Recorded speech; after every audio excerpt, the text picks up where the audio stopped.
Hello everyone, कैसे हो सब लोग। हाँ जी दोस्तों, स्वागत है आज की क्लास में। आज मैं आप लोगों को रेजिडेंशियल स्टेटस का पार्ट 2, हम लोग सेकंड लेक्चर कर रहे हैं रेजिडेंशियल स्टेटस का। और मैंने आपको कुछ होमवर्क दिया था पिछली क्लास के अंदर। मैंने आपको सेक्शन 6 के बारे में बताया था, है ना। और पिछली क्लास से ही स्टार्ट करते हैं, जिसके अंदर मैंने आपको 6 सेक्शन के अंदर आपको रेजिडेंट और नॉन रेजिडेंट कैसे फाइंड आउट किया जाता है वो बताया था। साथ साथ मैंने आपको ये भी बताया था कि रेजिडेंट एंड ऑर्डिनरी रेजिडेंट कैसे फाइंड आउट करते हैं, है ना। ROR और RNOR, यस और नो। चलो मैं कंडीशंस एक बार आपको रिवाइज करा देता हूं। ये देखो, कंडीशंस आपको रिवाइज करा देता हूं। देखो, पहले तो हम लोगों ने ये पढ़ा था कि अगर आप इंडिया के रेजिडेंट हो तो आप कैसे रेजिडेंट माने जाओगे। अगर दो कंडीशंस होंगी, दोनों में से कोई भी एक पूरी कर गए तो आप इंडिया के रेजिडेंट हो जाओगे। पहली कंडीशन 182 डेज और more during the relevant previous year. Number 2 condition 60 days और more during the relevant previous year and 365 days और more during 4 previous years immediately preceding the relevant previous year. कोई दोनों में से कोई भी दो में से एक कंडीशन पूरी करने पर आप इंडिया के रेजिडेंट माने जाते हो। Is that clear. फिर इसके बाद मैंने आपको बताया था कुछ एडिशनल कंडीशंस होती हैं। अगर ये एडिशनल कंडीशंस पूरी कर गए तो आप इंडिया के ROR माने जाओगे। क्या माने जाओगे? ROR। और उसके लिए है पहली कंडीशन कि अगर आप इंडिया में रेजिडेंट हो any 2 out of 10 previous years immediately preceding the relevant previous year. और दूसरी एडिशनल कंडीशन 7 सालों में 730 दिन का स्टे आपका कहां होना चाहिए? इंडिया में। अगर ये दोनों एडिशनल कंडीशंस आप पूरी कर गए तो आप इंडिया के resident and ordinary resident of India माने जाओगे। अदरवाइज आप इंडिया के resident but not ordinary resident माने जाओगे। अब मैंने आपको होमवर्क दिया था, तो पहले शुरुआत होमवर्क से ही करते हैं। जो होमवर्क दिया था उसी से पहले डिस्कस करते हैं कि क्या होमवर्क था। क्वेश्चन नंबर था 3, 4, है ना। सो मेरे ख्याल से थर्ड क्वेश्चन में तो मेरे को क्या ही बताना है। थर्ड क्वेश्चन में तो सिंपल है कि आप लोगों का आंसर नॉन रेजिडेंट ही आ रहा होगा, बिकॉज उसका स्टे 53 डेज बन रहा है कि नहीं।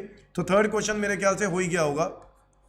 फोर्थ क्वेश्चन में अगर आपका आंसर नहीं आया तो मैं आपको बता देता हूं। अगर आपको लगता है कि सर हमें हमारा आ गया है तो आप इस क्वेश्चन का टॉपिक जो है स्किप भी कर सकते हो, बट फिर भी प्रेजेंटेशन जरूर देख लेनी चाहिए कि किस तरीके से करना है। रेजिडेंशियल स्टेटस, तो हेडिंग डालते हैं बच्चों, रेजिडेंशियल स्टेटस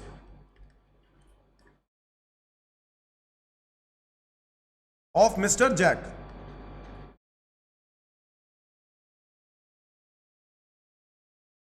तो मिस्टर जैक का हम रेजिडेंशियल स्टेटस निकाल रहे हैं, जिसके अंदर हमें सबसे पहले क्या करना होगा। हमें सबसे पहले स्टेप नंबर 1, जो कि क्या होता है, वेदर रेजिडेंट और नॉन रेजिडेंट, ये चेक करना होता है, हाँ या ना। या तो वो इंडिया का रेजिडेंट है या फिर वो इंडिया का नॉन रेजिडेंट है, ये चेक करना होगा। और ये चेक करने के बाद ये चेक करना पड़ेगा कि वो इंडिया का रेजिडेंट है या नहीं। अब ये चेक करना है, कैसे चेक करें? सबसे पहले तो हमें पता है दो कंडीशन है, दोनों में से कोई एक पूरी करनी है। आप इंडिया में पहली बार आ रहे हो 16 अप्रैल 2021 को, और लिखा भी हुआ है कि आप during stay in India up to October 5, 2023, आप दिल्ली में रहे हो 10 अप्रैल तक। इस बात से कोई लेना देना है कि आप दिल्ली में रहे हो? अरे भाई, हमें तो ये देखना होता है कि ड्यूरिंग द ईयर आप इंडिया में रहे हो। हमें इससे क्या फर्क पड़ता है दिल्ली में रहे हो या चेन्नई में रहे हो, है ना। सो लिख रहा है कि अक्टूबर 5 तक वो दिल्ली में 10 अप्रैल तक रहा है और डिपार्चर तक वो बाकी चेन्नई में रहा है। बट इस बात से कोई फर्क नहीं पड़ता है कि नहीं। सो आपको यहां पर previous year 2023-24 2023-24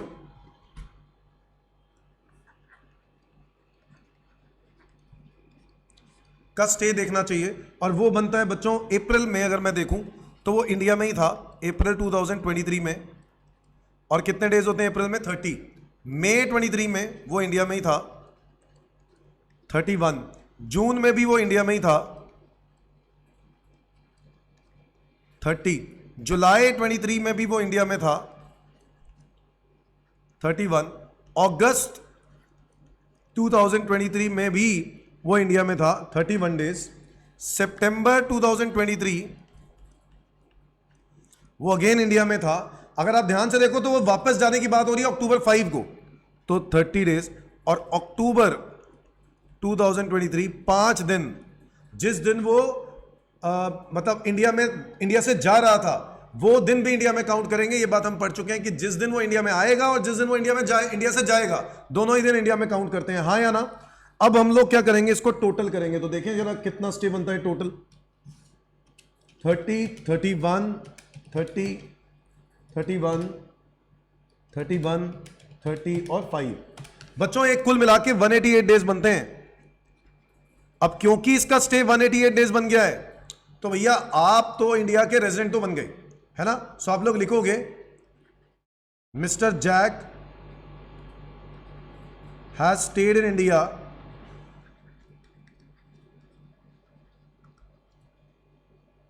for 188 days during the previous year 2023-24. Therefore, he fulfills the first basic condition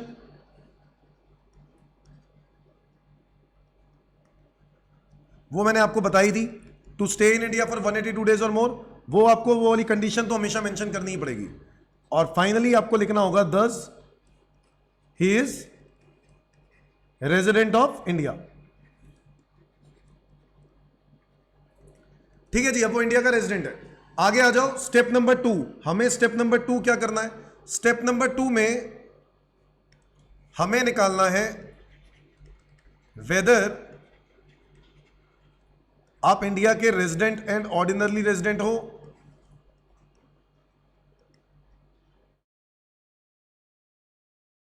या फिर नहीं हो।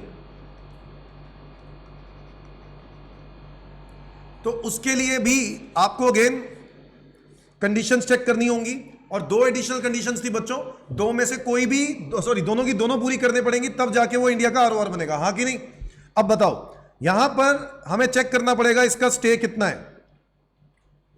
ये देखो, प्रीवियस ईयर 2000। अच्छा, जिस ईयर में आपका स्टे प्रीवियस ईयर 23-24, उस ईयर में तो हम लोगों ने देखना नहीं। पिछले 10 सालों में कोई भी 2 साल देखना होता ना, तो प्रीवियस ईयर 2022-23 एक तो ये देखना है, और प्रीवियस ईयर 2021-22 देखना है, और इससे पहले के भी देखने हैं, हाँ कि नहीं। बट अगर आप ध्यान से देखो, ये आया ही 21 में पहली बार है, 16 अप्रैल 2021 को पहली बार आया है। इसका मतलब है इससे पहले वो इंडिया में कभी था ही नहीं, तो उसको तो काउंट करने की जरूरत ही नहीं। सिर्फ 22-23 देखते हैं दोस्तों, वो बनता है 365 डेज। और 21-22 अगर मैं देखूं तो 15 दिन, 16 अप्रैल को आया है, 15 दिन हटा दो 365 में से, तो 350 दिन ये बनते हैं। टोटल कितने बनते हैं? 715 दिन। मेरे ख्याल से ये बात बता दी है आपको, प्रूफ हो गया कि भाई 7 सालों में 730 चाहिए थे, बट आपके सिर्फ 2 ही साल बनते हैं, इससे पहले का तो आपका स्टे ही नहीं है, और इस वजह से आपका स्टे कितना बना? 715 days. Mister Jack has stayed in India for 715 days in immediately preceding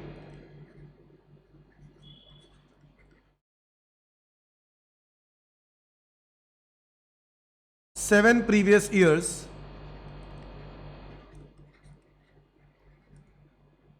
so लिखोगे therefore he is unable to fulfill the second additional condition।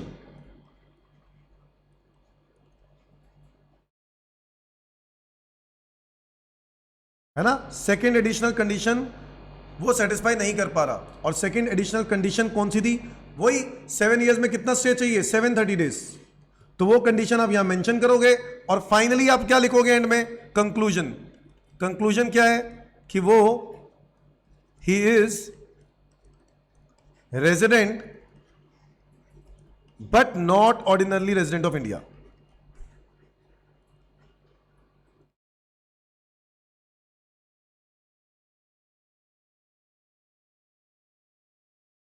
Is that clear everyone?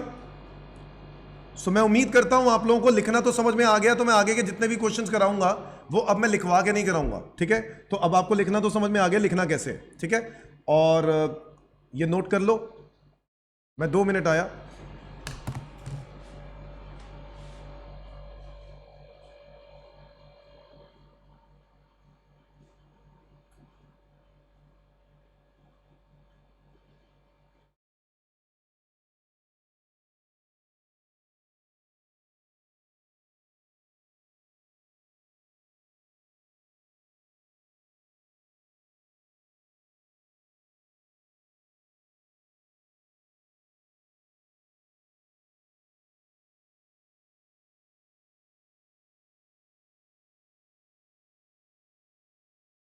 Now एक बात बताओ, अभी हम लोगों को आगे इसमें एक क्वेश्चन मैंने और होमवर्क के लिए दिया था, है ना।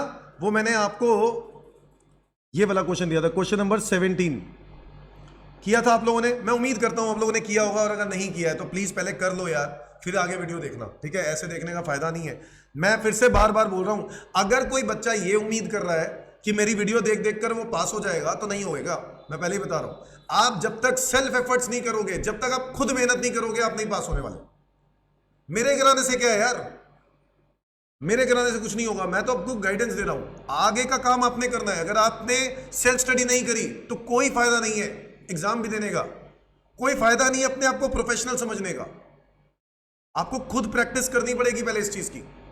चलो, मैं उम्मीद करता हूं आप लोगों ने किया होगा, और अगर नहीं किया तो आप लोग कर रहे हो पहले, उसके बाद आगे देखोगे।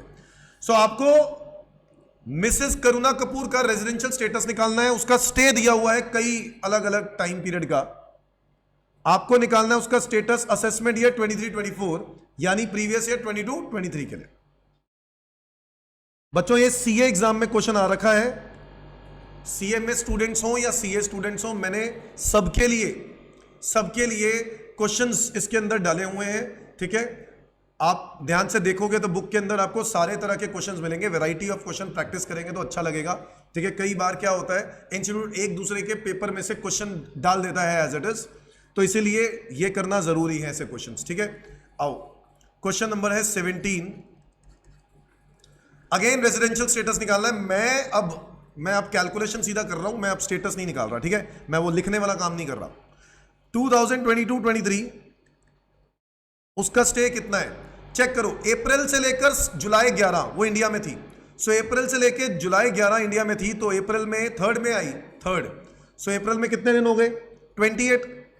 मई में बताओ 31, जून में बताओ 30, जुलाई में बताओ 11 तारीख को गई है, तो 11 तारीख भी इंडिया में मानेंगे, हाँ या ना। इसी तरीके से 2021-22 की बताओ, जून 22 में आई है और जुलाई 11 को चली गई है, तो 22 जून में कितने दिन होते हैं, 30, 21 दिन बाहर थी, तो 22 तारीख को आई है, तो 30 में से 21 निकाल दो तो 9 दिन रहते हैं, तो जून में 9 और जुलाई में 11, ये निकाल दो। 2020-21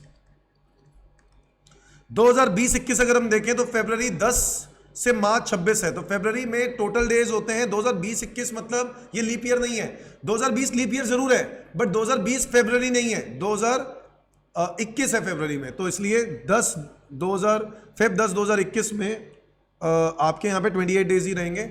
और 10 तारीख को इंडिया में आई है, तो 28 में से 9 निकाल दो, क्योंकि 10 तारीख को तो इंडिया में काउंट करना है, तो रहेंगे 19 डेज, फेब में 19 डेज और मार्च में 26 डेज। 2019-20 करते हैं। सितंबर 7 में वो इंडिया में आई, सितंबर 7 से लेके मार्च 26, तो बताओ सितंबर 7 में इंडिया में आई तो 30 दिन होते हैं सितंबर में, 6 दिन हटा दो 24 हो गए। अक्टूबर में बताओ 31, नवंबर में बताओ 30, दिसंबर में बताओ 31, जनवरी में बताओ 31, ठीक है। फिर इसके बाद फरवरी, अब ये वाला लीप ईयर बनेगा फरवरी 29, और मार्च में सितंबर 7 से मार्च 26, मार्च में 26 डेज। इसी तरीके से 2018-19 हमें सारी वर्किंग करनी होगी। 18-19 में 17 में से, मई में टोटल डेज होते हैं 31 होते हैं, 31 में से 16 हटा दो, क्योंकि 17 को तो इंडिया में काउंट करना है, 31 में से 16 हटाएंगे तो 15 दिन आएंगे। और फिर इसके बाद जून में 30, जुलाई में 31, अगस्त में 31, सितंबर में 30, जिस दिन वो गई वो भी दिन इंडिया में काउंट होगा। 2017-18 बताओ, 17-18 में 3 अप्रैल से अप्रैल में हो गए, 3 अप्रैल से जुलाई 11, तो मेरे ख्याल से ऊपर वाला सेम ही आएगा। तो एक बारी वो निकाल ही लेता हूं, 28, 31, 30 और 11, ये बनते हैं 100 दिन बच्चों। तो ऑब्वियसली यहां पर भी 100 दिन ही बनेंगे। 16, 17 भी चेक करो, यही है मेरे ख्याल से, 100 दिन बनेंगे। 15, 16 भी चेक करो, यहां पे भी यही है, 100 दिन बनेंगे। 14, 15 चेक करो, यहां पे भी मेरे ख्याल से सेम है, 100 दिन बनेंगे, है ना। 14, 15 तक की इंफॉर्मेशन आपको दी हुई है, इससे पहले की तो कोई इंफॉर्मेशन नहीं दी ना। चलो आगे बढ़ते हैं।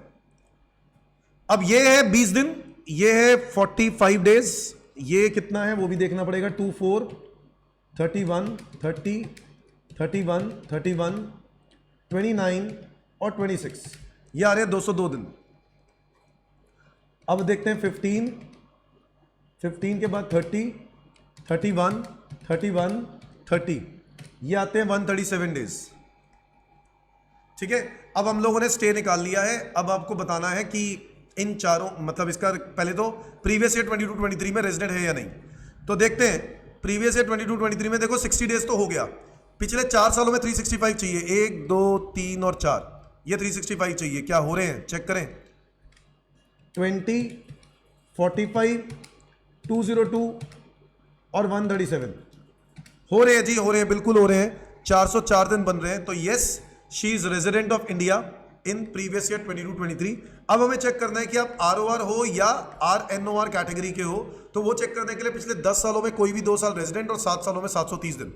सो 1, 2, 3, 4, 5, 6 और 7, ये 7 साल बनते हैं। आओ जरा चेक करते हैं 730 बन रहे नहीं बन रहे।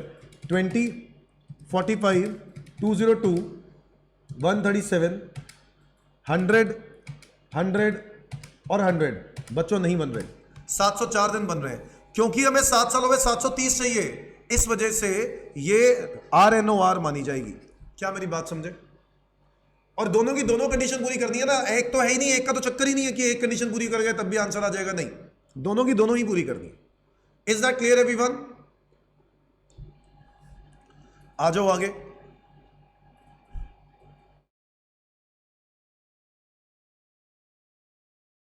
नाउ अब क्या कर रहे हैं, अब हम लोग ना इसके अंदर एक्सेप्शंस के बारे में डिस्कस करेंगे। अभी तक हम लोगों ने सिर्फ इंडिविजुअल की कंडीशंस पढ़ी थी, ठीक है। अब हम कुछ एक्सेप्शंस के बारे में बात करेंगे, जिसमें पहला एक्सेप्शन हम लोग डिस्कस करने वाले हैं, एक्सेप्शन ए, ठीक है। ये कहता है हाउएवर, वैसे तो देखो हम लोगों ने 2 ही कंडीशन पढ़ी थी, बेसिक कंडीशन, पहली कंडीशन 182 वाली और दूसरी कंडीशन 60 वाली, दोनों में से कोई एक पूरी करने पर आप इंडिया के रेजिडेंट बन जाते हो, हाँ या ना? Yes sir. Sir, however, there are few exceptions to the second basic condition. In these exceptions, the period of 60 days shall be substituted by 182 days. मतलब जहां पर हमने 2 कंडीशन देखी थी, एक पहली कंडीशन तो 182 वाली थी, हाँ या ना, और दूसरी कंडीशन कौन सी थी? 60 वाली, ठीक है, 60 प्लस 365 वाली जो थी। अब ये 60 की जगह पे वो कह रहा है उसको काट के 182 लिखेंगे। जब मुझे एक बात बताओ, अगर 60 की जगह 182 लिख दिया तो क्या सेकंड कंडीशन का कोई मतलब रह जाएगा? क्यों सर, मुझे एक बात बताओ, आप कह रहे हो सेकंड कंडीशन में कि 182 एक तो ड्यूरिंग द प्रीवियस ईयर पूरा करो और पिछले 4 सालों में 365 भी पूरा करो, बट मैं क्यों करूं जब पहली कंडीशन खुद कहती है कि 182 पूरे करने पर आप इंडिया के रेजिडेंट हो जाओगे। इसलिए कहा जाता है कि सेकंड कंडीशन का रेलेवेंस क्या हो जाएगा? खत्म। It means in exceptional cases the second condition will have no relevance, कोई रेलेवेंस नहीं होगा सेकंड कंडीशन का। क्या मेरी बात समझे? नाउ सर, मतलब इसकी क्या जरूरत है? सेकंड कंडीशन रेलेवेंस नहीं है, मतलब आप ये कहना चाहते हो सिर्फ पहली कंडीशन पूरी करनी होगी? हाँ बेटा, सिर्फ एक ही कंडीशन पूरी करनी होगी और वो होगी 182 डेज वाली। अगर वो कंडीशन पूरी हुई तो ही आप इंडिया के रेजिडेंट हो, अदरवाइज आप इंडिया के रेजिडेंट नहीं हो। क्या ये बात समझ में आई? नाउ ये लगेगा जब अगर आप इंडिविजुअल हो who is citizen of India, goes outside India during the previous year for employment purpose. अगर आप इंडियन सिटीजन हो, आप बाहर जा रहे हो, इंडिया से बाहर जा रहे हो during the previous year employment purpose के लिए, गवर्नमेंट कहता है कि नहीं जी नहीं, आपके लिए 60 दिन वाली कंडीशन नहीं लगाएंगे, क्योंकि अगर 60 दिन वाली कंडीशन लगा दी, मान लो कोई बंदा जुलाई में गया तो अप्रैल में तो इंडिया में ही रहा, जून में भी इंडिया में रहा, तो 60 डेज वाली तो हो जाएगी, क्योंकि पहले कभी गया नहीं इंडिया से बाहर, तो पिछले 4 सालों में 365 भी पूरी हो जाएगी। अब वो बंदा बाहर जाके कमाना स्टार्ट कर देता है, वो गवर्नमेंट कहेगी टैक्स हमें हमारे यहां दो, ये गवर्नमेंट कह रही है टैक्स हमारे यहां दो क्योंकि तुम इंडिया के रेजिडेंट हो। कैसे हो भाई इंडिया के रेजिडेंट? इसलिए गवर्नमेंट ने सोचा और गवर्नमेंट ने कहा डबल टैक्सेशन से अगर किसी को बचाना है तो उसका एक ही तरीका है, डबल टैक्सेशन। समझ गए ना? वो देश कह रहा है मेरे को टैक्स दो, ये देश कह रहा है मेरे को टैक्स दो, तो वो जो बंदा बैठा हुआ है वो तो कहेगा भैया मैं कमाना बंद कर देता हूं, मैं क्या करूंगा कमा के, दोनों ही देश टैक्स मांग रहे, दोनों में से किसी एक को ही दे सकता है। तो इसी रीजन से गवर्नमेंट ने उस कंफ्यूजन तक कोई ना पहुंचे, डबल टैक्सेशन किसी को ना फेस करनी पड़े, तो गवर्नमेंट ने सोचा कि क्यों ना हम लोग 60 डेज को काटकर 182 डेज वाली कंडीशन बना देते हैं, एक ही कंडीशन बनाते हैं।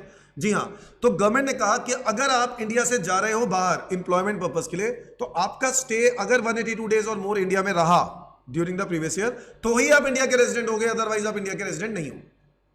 क्या मेरी बात समझ में आई? एम्प्लॉयमेंट पर्पस के लिए। सर अगर मान लो एक्सेप्शन बनाने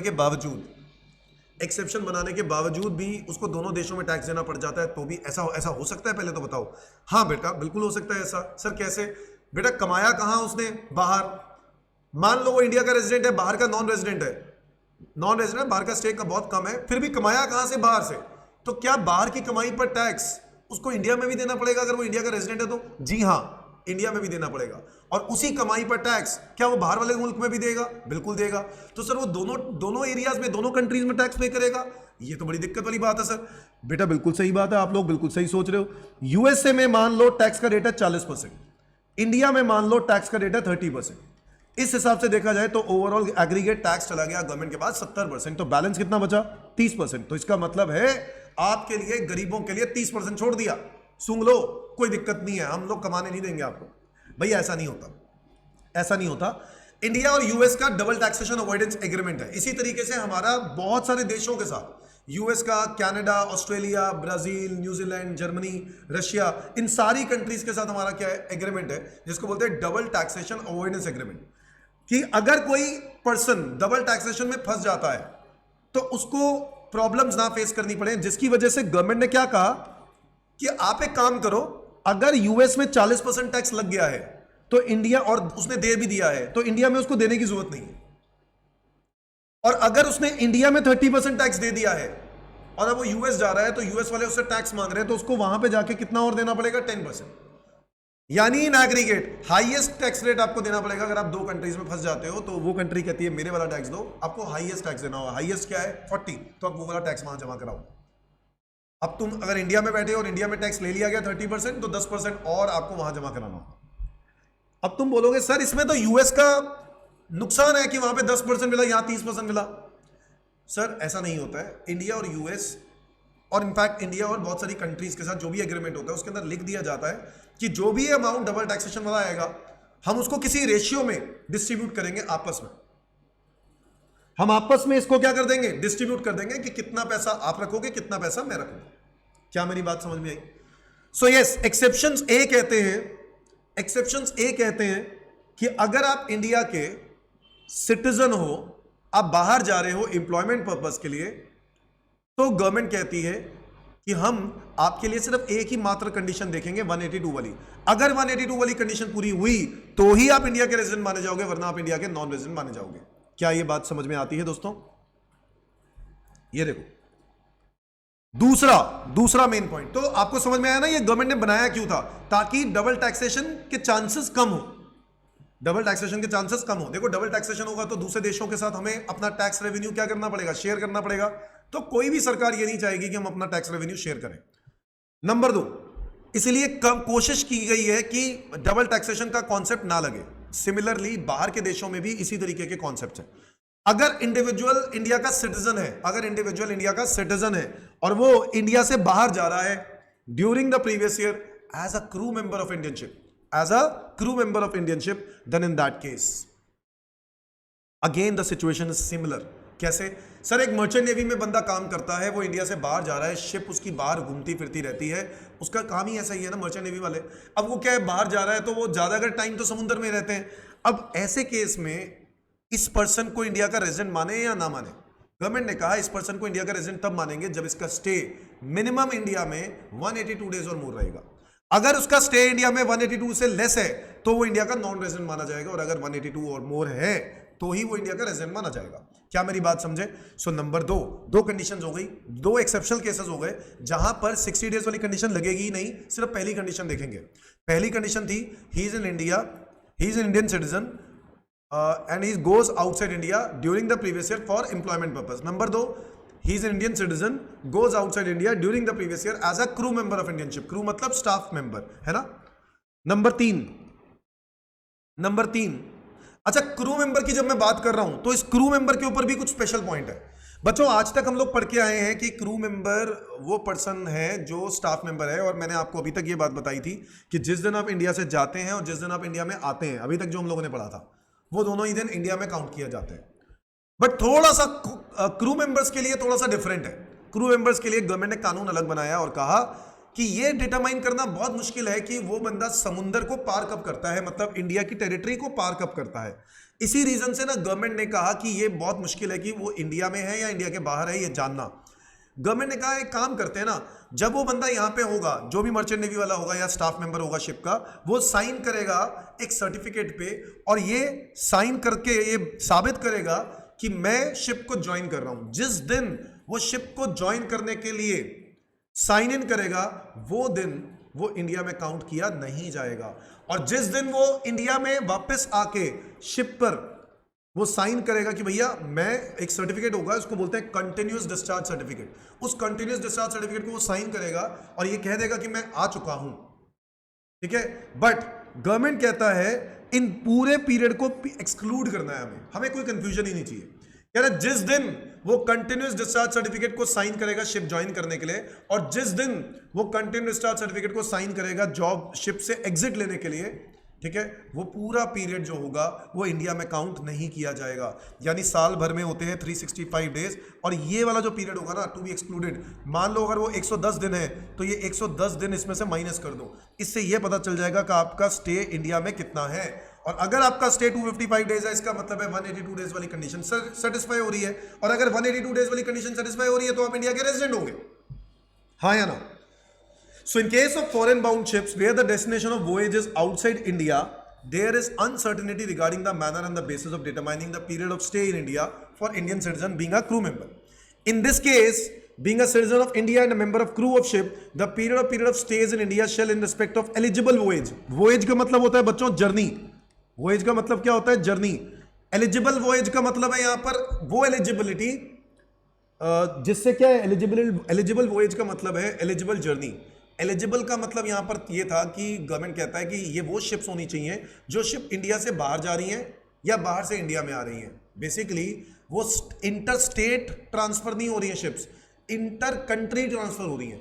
अगर वो इंटरनेशनल शिप्स हैं तो ही वो एलिजिबल मानी जाएंगी, और तो ही हम लोग ये वाला काम करेंगे जो हम लोग अभी कैलकुलेशन की बात कर रहे हैं। समझ गए बात? So in case of individual being a citizen of India and a member of crew of ship, the period of stage in India shall in respect of eligible voyage not include the following period.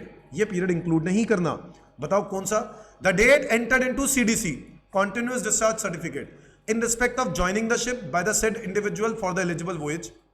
Now what is continuous discharge certificate? कह रहा है ये document certify करता है आपको as a person holding this is a seaman, माना जाता है आप समुद्री नागरिक हो, और as per the international convention on the standard of training. कह रहा है एवरी सी फेयर, जो भी समुंदर से ट्रेवल करता है, must carry this document while on board. जब भी आप ऑन बोर्ड होगे, ऑन बोर्ड मतलब शिप से जब ट्रेवल कर रहे होगे, उस वक्त आपके पास ये वाला डॉक्यूमेंट होना जरूरी है। इसको बोलते हैं क्या? CDC, कंटिन्यूअस डिस्चार्ज सर्टिफिकेट, जो आपका ऑफिशियल और लीगल रिकॉर्ड है ऑफ सी एक्सपीरियंस, कि आप सी में, समुंदर में एक्सपीरियंस ले चुके हो, तो आपका एक सर्टिफिकेट बनेगा जिसको बोलते हैं CDC, कंटिन्यूअस डिस्चार्ज सर्टिफिकेट। और उस दिन, जिस दिन आप CDC साइन करते हो शिप के लिए ज्वाइन करने के लिए, और जिस दिन आप शिप से एग्जिट लेते हो, CDC साइन करते हो, एग्जिट करते हो, तो कह रहे वो पूरा पीरियड एक्सक्लूड करना है। In respect of signing off by that individual from the ship in respect of such voyage. Is that clear everyone? Now eligible voyage क्या है? ऐसी voyage by a ship engage in a carriage of passengers और a freight in international traffic where, जो originate कहां से हो रहा है, या तो इंडिया से ओरिजिनेट हो रहा है और डेस्टिनेशन कहां है? आउटसाइड इंडिया, या ओरिजिनेट हो रहा है आउटसाइड इंडिया से और डेस्टिनेशन कहां है? इंडिया। क्या मेरी बात समझे? क्या मेरी बात समझे? उसको हम एलिजिबल वोएज बोलते हैं। सो मेरे ख्याल से ये सब बात तो समझ में आई है। जिस दिन इंडिया में वो सीडीसी साइन करेगा शिप ज्वाइन करने के लिए, और जिस दिन वो इंडिया में शिप को, वो सीडीसी को साइन करेगा शिप से एग्जिट लेने के लिए, वो पूरा पीरियड एक्सक्लूड करना है ना। हम लोग ये बात कर रहे थे कि इनके लिए जैसे 255 दिन है, तो ऑब्वियसली 255 दिन अगर उसका इंडिया में स्टे है तो यानी 182 डेज से ज्यादा है, और इस वजह से वो इंडिया का क्या माना जाएगा? रेजिडेंट माना जाएगा। क्या मेरी बात समझे? 182 डेज वाली कंडीशन लगती है क्रू मेंबर पे, है ना।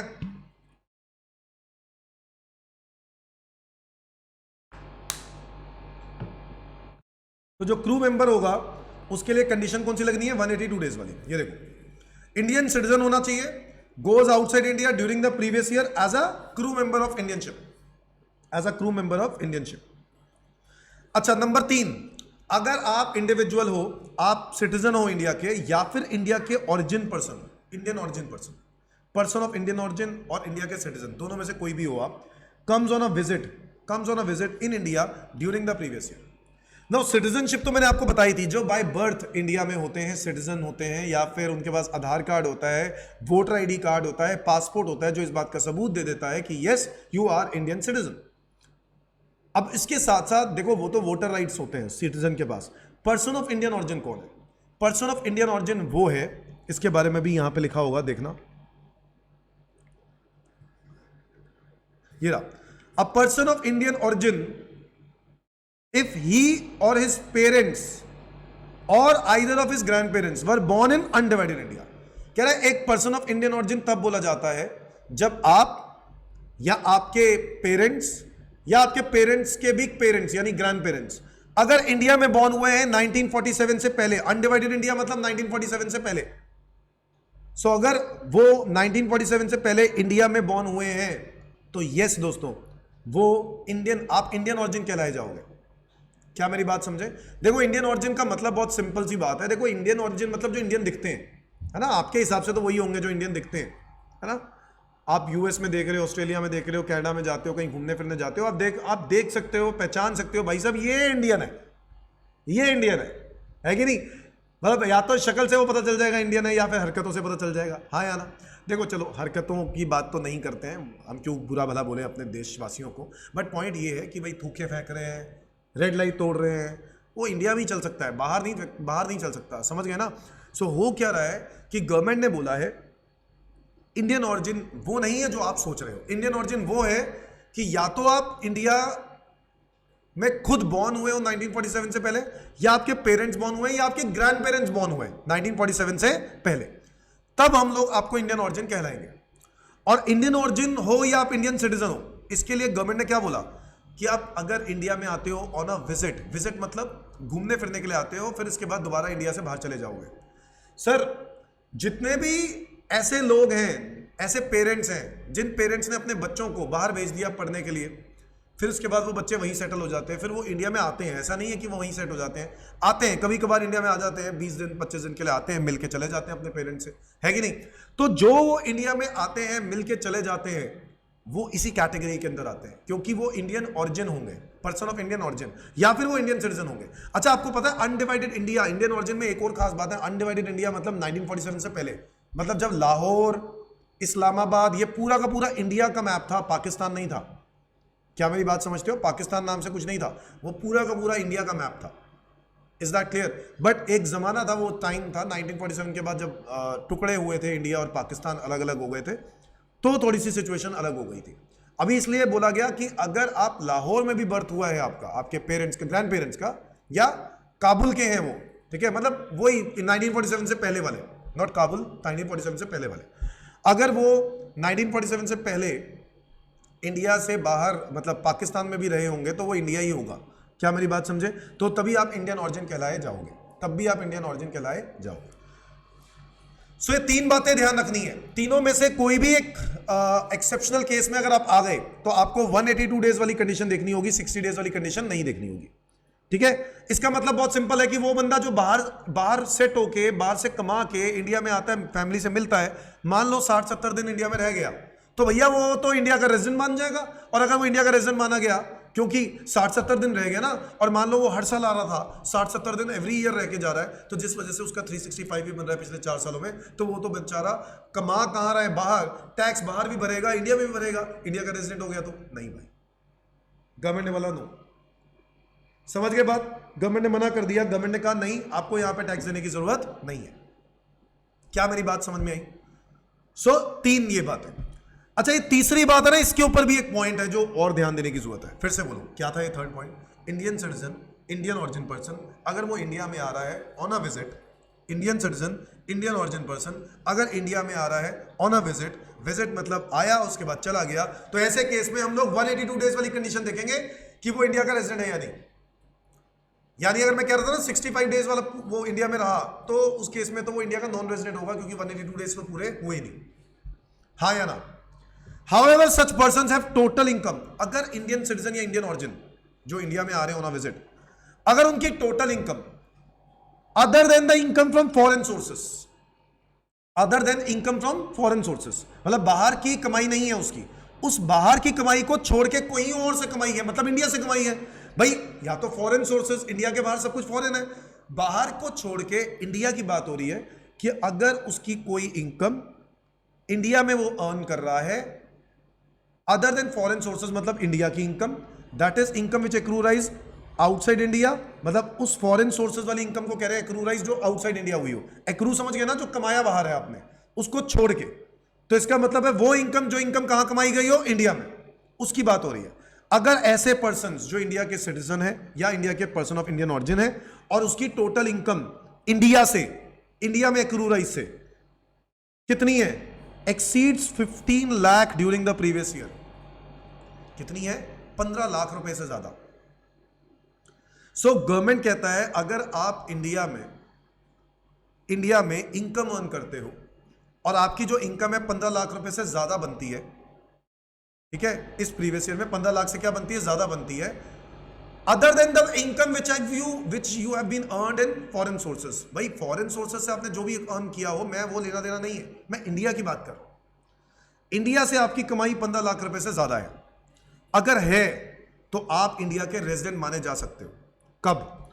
अगर आपका period of stay during the relevant previous year amounts to 182 days और मोर, या तो आपका 182 डेज वाला कंडीशन, मैंने आपको बोला था पहला वाली कंडीशन तो यही थी, बोलो हाँ या ना, वही एक्सेप्शन में आ गया ना ये।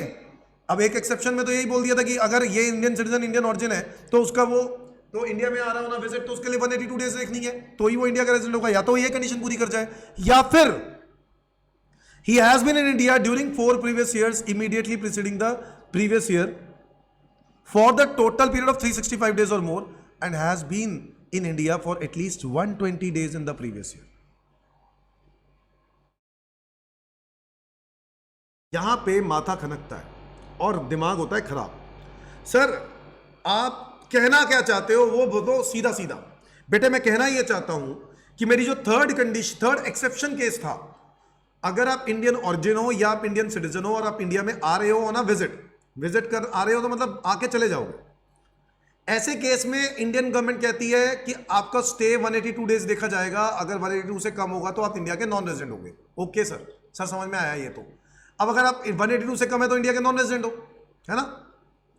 बट इसी केस में एक बात और यहां पर मेंशन कर दी जाती है और कहा जाता है कि अगर आप इंडिया से 15 लाख रुपए से ज्यादा की कमाई करते हो, इंडिया से 15 लाख रुपए से ज्यादा कमाई करते हो, 15 लाख रुपए से ज्यादा मतलब एक 15 लाख की लिमिट कर दी, इससे ज्यादा कमाते हो,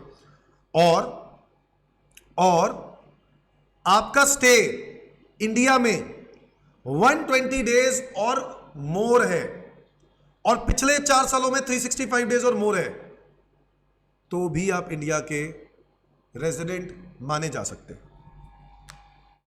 क्या समझे एवरीवन? मैंने बोला इस तरीके से, पहले तो हम एक्सेप्शन ए की बात करते हैं। मैं पहले आपको एक्सेप्शन ए एक बार क्लियर कर देता हूं। एक्सेप्शन ए में मैंने आपको यह बात बताई थी कि हम लोग सिर्फ और सिर्फ only one condition need to satisfy, one condition is required to be satisfied, only one condition, एक ही कंडीशन काफी है। और वो एक कंडीशन क्या थी, और वो एक कंडीशन कौन सी थी, 182 डेज वाली।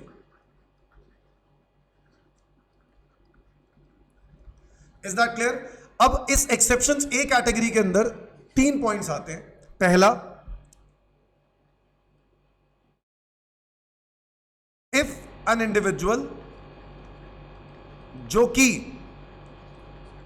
इंडियन सिटीजन है,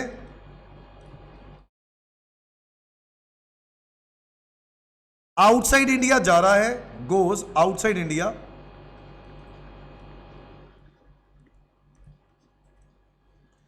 किस लिए जा रहा है, इंप्लॉयमेंट पर्पस के लिए जा रहा है, तो गवर्नमेंट ने बोला इनको तो 182 डेज वाली ही कंडीशन देखनी होगी। ठीक है ना, मतलब इनके लिए 182 डेज वाली कंडीशन। दूसरा, अगर आप इंडिविजुअल हो और इंडियन सिटीजन हो, आउटसाइड इंडिया जा रहे हो as a crew member of Indian ship,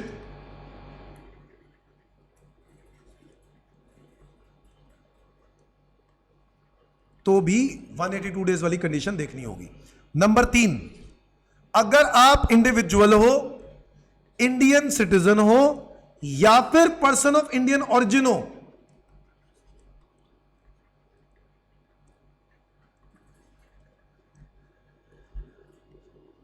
और यह बंदा comes to India on a visit, अगर वो इंडिया में आ रहा है on a visit during the previous year, तो गवर्नमेंट कहती है अगर ये तीनों में किसी कोई भी एक्सेप्शनल केस में आप कवर हो जाते हो, तो यस, आप के लिए एक ही कंडीशन होगी 182 डेज वाली। क्या ये बात क्लियर होती है? पहले तो ये बताओ, क्या ये बात क्लियर होती है? ये बातें हम पहले कर चुके हैं, ठीक है, ये वाली बात हो गई। अब इसी वाले केस में जो हम लोग बात कर रहे थे, कौन से वाला केस, यही थर्ड वाला, इसी थर्ड वाले केस से रिलेटेड एक बात बोली गई है कि अगर आप इंडिविजुअल हो,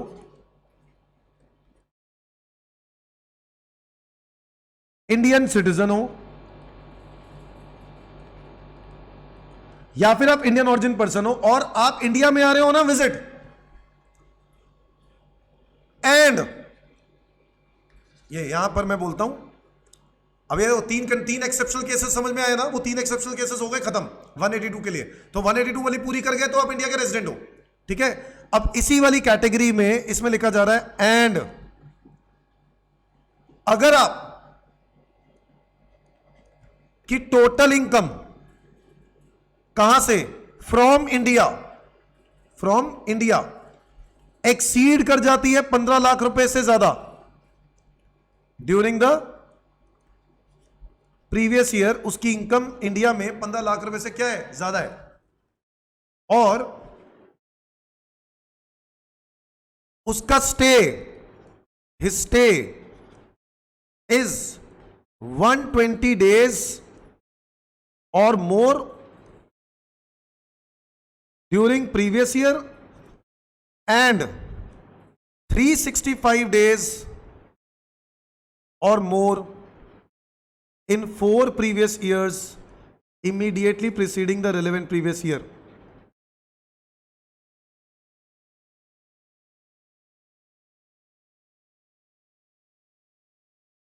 तो भी वो इंडिया का रेजिडेंट माना जा सकता है।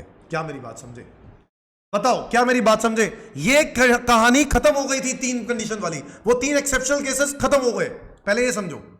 और उसमें हम लोगों को सिर्फ यही देखना है 182 पूरा हुआ तो इंडिया का रेजिडेंट, अदरवाइज आप इंडिया के नॉन रेजिडेंट। क्या ये बात समझे? बड़ी डीप से समझो। अब इंडियन सिटीजन जो कि इंडियन ओरिजिन है और इंडिया में आ रहा है ना विजिट, तो ऐसे बंदे के लिए गवर्नमेंट ने एक बात और बोली कि अगर ऐसा इंसान जो कि इंडिया में ऑन विजिट आ रहा है और उसमें उसकी कमाई जो इंडिया से है, टोटल इनकम, वो अगर इंडिया में 15 लाख रुपए से ज्यादा हो जाती है, 15 लाख रुपए से क्या हो जाती है, ज्यादा हो जाती है, और उसका स्टे 120 डेज और मोर होता है during the previous year and 365 days और more during 4 previous years immediately preceding the relevant previous year, तो ऐसे केस में भी वो इंडिया का डीम्ड रेजिडेंट मान लिया जाएगा। जबकि हम लोगों ने एक तरफ ये बोला कि ऐसे केस में इंडियन ओरिजिन, इंडियन सिटीजन जो कि इंडिया में आ रहा हो ना विजिट, ऐसे केस में ये इंडिया का रेजिडेंट तब माना जाएगा जब 182 डेज वाली कंडीशन पूरी कर जाएगा। तो मेरे कहने का मतलब ये है कि अगर वो 182 डेज वाली कंडीशन पूरी नहीं कर पा रहा, मान लो उसका स्टे 140 डेज है। कितना स्टे है? 140 डेज इंडिया में। तो 182 वाली पूरी नहीं हो रही, तो वो इंडिया का नॉन रेजिडेंट है, यही मतलब है ना।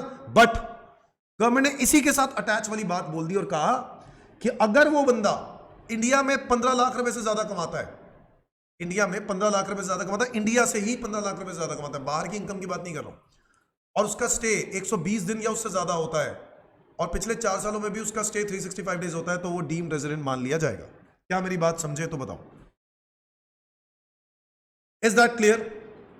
कोई कंफ्यूजन नहीं है दोस्तों, कोई कंफ्यूजन नहीं है, ठीक है। ये वाला पॉइंट अलग है 182 वाला। अगर ये वाला पॉइंट तब लगेगा जब 182 वाली कंडीशन मैच नहीं हो रही होगी, क्योंकि अगर 182 कंडीशन मैच हो रही है तो पहले वाली कैटेगरी के अंदर ही आप कवर हो जाओगे, उस बेसिस पर आप इंडिया के रेजिडेंट माने जाओगे। बट यहां पर कह रहा है कि आप अगर 182 आपकी नहीं है, 140 डेज है, तो ऑब्वियसली आप नॉन रेजिडेंट होगे। बट गवर्नमेंट फिर भी एक चांस लेके देख रहा है कि अगर वही इंसान 15 लाख रुपए से ज्यादा कमाता है इंडिया से, his stays 120 days or more during the previous year and 365 days or more during 4 previous years immediately preceding the relevant previous year, तो ऐसे केस में वो डीम्ड रेजिडेंट माना जा सकता है। Is that clear everyone? Stay in India for 120 days in the relevant previous year is not a standalone condition. This condition requires stay in India for 120 days in the relevant previous year and plus 365 days in the 4 previous years immediately preceding the relevant previous year. इन दोनों में से कोई एक पूरी कर गया तो भी वो ये वाला जो बंदा है ना इंडिया का रेजिडेंट माना जा सकता है।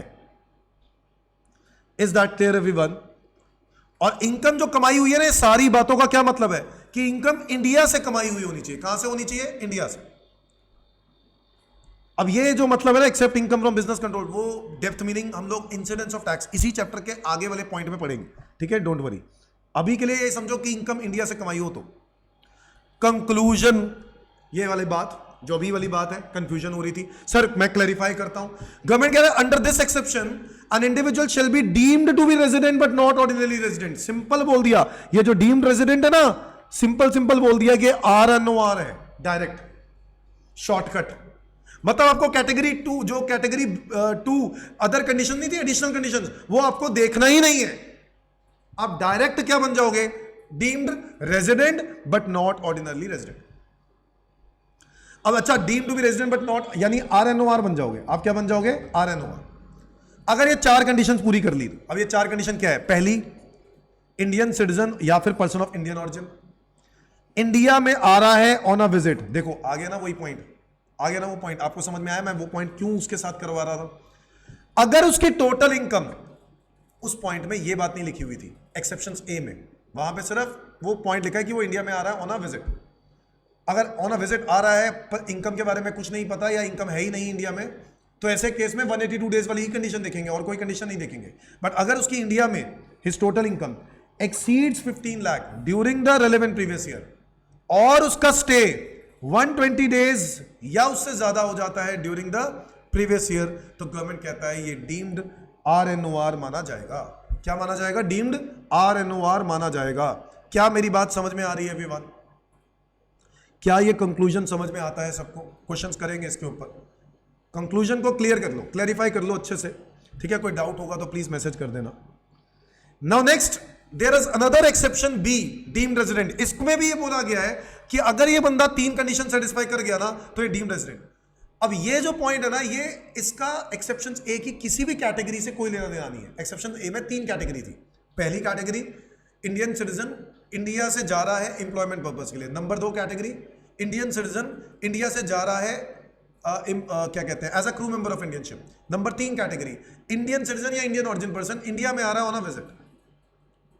उस तीसरी कैटेगरी के लिए तो एक्सेप्शंस हम लोगों ने ये वाले पढ़े कि अगर ये कंडीशंस पूरी कर गया तो वो डीम्ड रेजिडेंट मान लिया जाएगा, RNOR। और यहां पर भी एक सेक्शन बोला गया, सेक्शन 6 क्लॉज 1 है, जिसके अंदर बोला गया कि अगर आप ये वाली कंडीशंस पूरी कर गए तो भी आप इंडिया के डीम्ड रेजिडेंट मान लिए जाओगे। So under this exception an individual shall be deemed to be resident but not ordinary resident. Again RNOR, deemed resident का मतलब ही यही है। यहां पर डीम्ड रेजिडेंट जहां पर भी लिखा है उसका मतलब ही यही है, RNOR। कह रहा है under this exception individual shall be deemed to be resident but not ordinary resident in India if he satisfies the following 3 conditions. पहली, अगर वो इंडियन सिटीजन है। दूसरी, हिज टोटल इनकम इज वही other than income from foreign source, मतलब India से कमाई कितनी, 15 लाख से ज्यादा। सर ये तो वही दो कंडीशन है जो यहां पड़ी थी। बिल्कुल सही बात है बेटे, बिल्कुल सही बात है। पहली कंडीशन ये रही, दूसरी कंडीशन ये रही। बट यहां पर एक बात और देखना, ये पर्सन ऑफ इंडियन ऑरिजिन भी जुड़ा हुआ था, यहां पे पर्सन ऑफ इंडियन ऑरिजिन नहीं है। अच्छा, इसके साथ साथ यहां पर बात हो रही थी कि वो इंडिया में आ रहा है ऑन अ विजिट, और यहां पे इंडिया में आने की बात नहीं हो रही है। वो इंडिया में है नहीं है कुछ नहीं पता हमें, बट अगर उसकी इनकम इंडिया से है 15 लाख रुपए से ज्यादा, तो वो पर्सन डीम्ड रेजिडेंट माना जा सकता है। तो इंडियन सिटीजन हो, इंडिया से कमा रहे हो 15 लाख रुपए से ज्यादा during the relevant previous year, and is not liable to pay tax in any other country और territory by reason of his domicile और रेजिडेंस। कह रहे किसी भी कारण आप किसी और देश में टैक्स देने के लिए लायबल अगर नहीं हो, तो आप इस कैटेगरी के अंदर आते हो एक्सेप्शंस में, और आप क्या माने जाओगे, deemed resident but not ordinary resident. So कुल मिला के बात यह है कि एक्सेप्शंस तीन तरह के हैं। एक 182 जिसमें लगेगी और कुछ नहीं लगेगा, उसमें तीन कैटेगरीज पड़ी थी एक्सेप्शंस ए में। एक्सेप्शंस बी के अंदर 4 कंडीशंस बोली गई हैं। अगर वो 4 कंडीशन पूरी कर गए तो आप deemed resident but not ordinary resident बन जाओगे। एक्सेप्शन सी के अंदर 3 कंडीशन बोली गई हैं। इंडियन सिटीजन, मतलब इसको मैंने बी बोल दिया है, वैसे वो मतलब मैं कह सकता हूं कि ये जो कंडीशंस है एक्सेप्शन बी बोलना है, इसको बी बोल लो और इसको सी बोल लो याद करने के लिए अगर करना है। अदरवाइज आपको ये बात अगर समझ में आ गई तो फिर तो टेंशन ही नहीं, मैं तो आपको याद करने के लिए कह रहा हूं। तो डीम्ड रेजिडेंट में या तो ये वाली कंडीशंस पूरी कर गए तो भी आप रेजिडेंट माने जा सकते हो, और या ये वाली कंडीशन पूरी कर गए तो भी आप रेजिडेंट माने जा सकते हो। Is that clear everyone? कि आपको दूसरे देश में टैक्स नहीं देना। याद रहे, this exception is not applicable for foreign citizens. ये सिर्फ और सिर्फ इंडियन ऑरिजिन, इंडियन सिटीजंस के लिए, इंडियन सिटीजन के लिए ये वाला एक्सेप्शन। इंडियन और ये फॉरेन सिटीजन का कोई लेना देना नहीं है। और even if he is a person of Indian origin, अगर ये बंदा इंडियन ऑरिजिन बंदा हो ना, इंडियन सिटीजन नहीं है, इंडियन ऑरिजिन है, फिर भी इसके अंदर कवर नहीं आएगा। इंडियन सिटीजन ही होना चाहिए, इंडियन ऑरिजिन की जरूरत नहीं है इस वाले केस में। लायबल टू टैक्स का क्या मतलब है? Liable to tax in relation to a person with reference to a country means that there is an income tax liability on such person under the law of that country for the time being in force. It also includes a person who has subsequently been exempted from such liability under the law of that country. Government ने बोला कि ये liable to tax का यहां पर मतलब ये है कि आपको दूसरे देशों में टैक्स देना पड़ रहा है। लायबल टू टैक्स का मतलब है आपको टैक्स देना पड़ रहा है। यहां पर हालांकि बोला गया है he is not liable to tax, यानी इसको टैक्स उस देश में नहीं देना है। क्या मेरी बात समझे? क्या मेरी बात समझे? अब मैं आपको एक बारी और फिर से रिवाइज करवा देता हूं और एक समराइज तरीके से बता देता हूं। आ जाओ, बहुत ही आसान तरीके से बताऊंगा। हम बात कर रहे हैं रेजिडेंट ऑफ इंडिविजुअल की, जो कि आता है बच्चों सेक्शन 6 क्लॉज 1 में, जिसमें हम लोगों को यह चेक करना होता है कि आप इंडिया के रेजिडेंट हो या आप इंडिया के नॉन रेजिडेंट हो। क्या मेरी बात समझे? या तो आप इंडिया के रेजिडेंट हो या आप इंडिया के नॉन रेजिडेंट हो। ये तो है ही है। इसके साथ साथ अब मैं आपको एक बीच में और इंट्रोड्यूस कर रहा हूं, या फिर आप इंडिया के डीम्ड रेजिडेंट हो। और डीम्ड रेजिडेंट का मतलब है RNOR, वही वाला। बच्चों जब आप रेजिडेंट हो, यह देखने के लिए आपको बेसिक कंडीशंस देखनी पड़ती है। क्या देखनी पड़ती है? Basic conditions. बेसिक कंडीशंस कौन सी वाली है बेटे? 182 डेज वाली और 60 डेज वाली, हां या ना? दोनों में से कोई एक पूरी कर गया तो वो इंडिया का रेजिडेंट माना जाएगा, ऐसे ही बताया था। और रेजिडेंट अगर वो हो गया, अगर वो रेजिडेंट हो गया तो उसके आगे सब क्लासिफिकेशन होती है, सब क्लासिफिकेशन होती है RNOR या ROR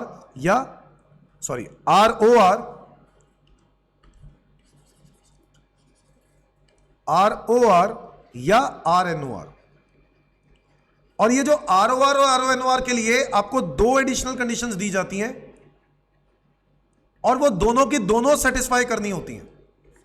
पहली 2 प्रीवियस ईयर्स में रेजिडेंट प्रूफ करना होता है आउट ऑफ 10 प्रीवियस ईयर्स, और दूसरी 7 सालों में 730 दिन का स्टे पूरा करना होता है। ये दोनों की दोनों कंडीशंस पूरी करने पर आप इंडिया के क्या माने जाओगे? ROR, वरना आप इंडिया के क्या माने जाओगे? RNOR। सिंपल, दोनों की दोनों पूरी करने पर। क्या ये बात समझ में आई? अब ये डीम्ड रेजिडेंट कौन है? ये डीम्ड रेजिडेंट कौन है? डीम्ड रेजिडेंट मतलब मैं यहां पे बोल रहा हूं RNOR आप डायरेक्टली बन सकते हो, और इसके लिए हमने 2 केसेस देखने हैं।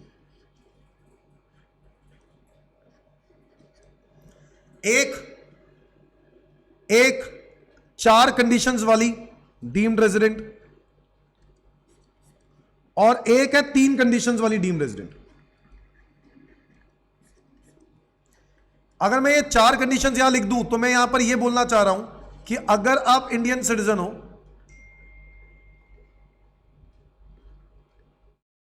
या फिर आप इंडियन ओरिजिन पर्सन हो, इंडिया में आ रहे हो, comes to India on a visit,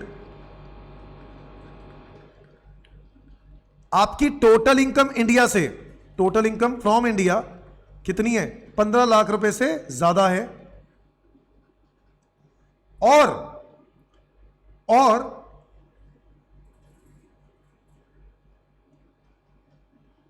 आपका जो स्टे है वो 120 डेज और मोर है in the previous year, and 365 days और मोर है ड्यूरिंग 4 प्रीवियस ईयर्स।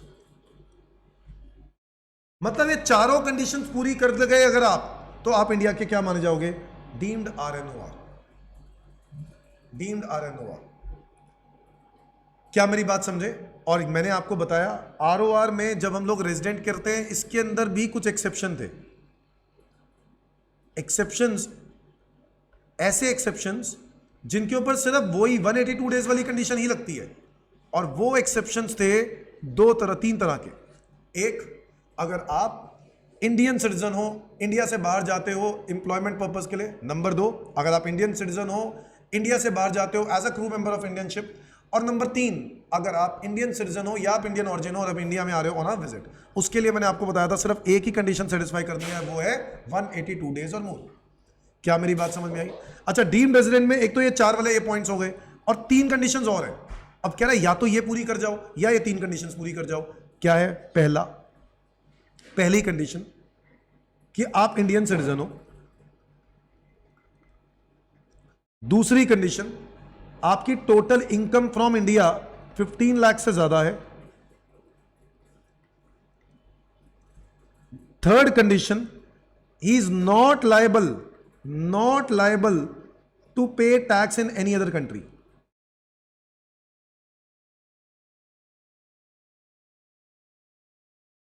किसी और कंट्री में उसको टैक्स देने के लिए लायबिलिटी नहीं है। क्या मेरी बात समझे? किसी और कंट्री में वो टैक्स देने के लिए लायबल नहीं है। अगर नहीं है तो ही वो इंडिया में टैक्स देगा, वरना नहीं देगा। मतलब वो तभी इंडिया का रेजिडेंट माना जाएगा, resident but not ordinary resident. देखो, मुश्किल तो है, इसमें कोई डाउट नहीं है। ये टेक्निकलिटीज बाद में ऐड की गई थी, पहले ऐसा नहीं था। बट मेरे हिसाब से जो मैंने अब ये चार्ट बनाया है ना, इसके बहुत क्लैरिटी मिल जानी चाहिए, कोई दिक्कत आनी नहीं चाहिए। ठीक है, इस चार्ट के थ्रू आप लोग प्रॉपर समझ सकते हो कि किसके अंदर क्या है। ठीक है, इसमें ये 3 एक्सेप्शंस वो वाले भी लिख लेना आप। ठीक है, जो 182 डेज कंडीशन के साथ थे। Is that clear?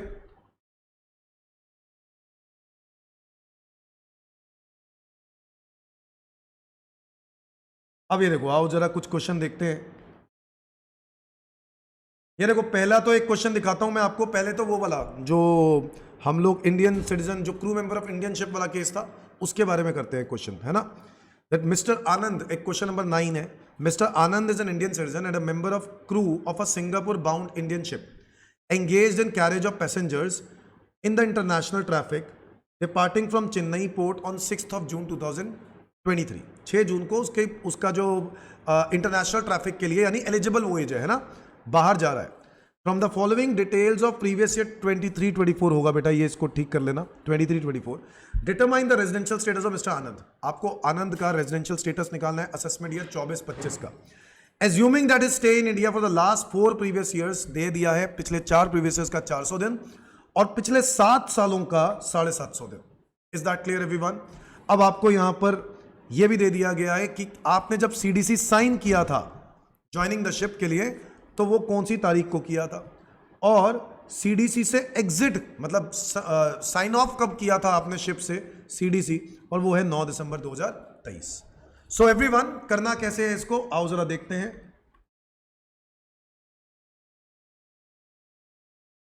सबसे पहले क्वेश्चन नंबर है, क्वेश्चन नंबर 9 है। आपको रेजिडेंशियल स्टेटस निकालना है, residential status of mister Anand, residential status of mister Anand.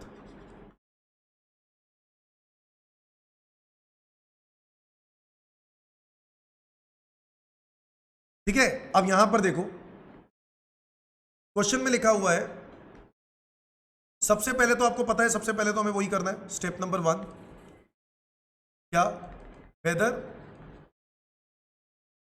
Resident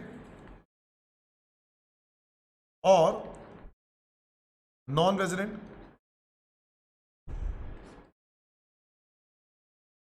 और इसके अंदर मैं सबसे पहले रेजिडेंट नॉन रेजिडेंट निकालने के लिए मुझे ये देखना होगा कि उसका प्रीवियस ईयर 23-24 में उसका स्टे कितना है,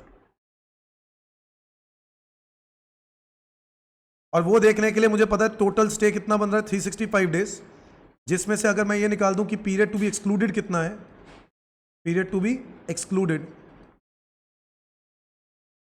तो ये पता चल जाएगा कि प्रीवियस ईयर 23-24 में स्टे इन इंडिया कितना है। ठीक है, अब मुझे पीरियड टू बी एक्सक्लूडेड निकालना है, आओ जरा देखते हैं पीरियड टू बी एक्सक्लूडेड।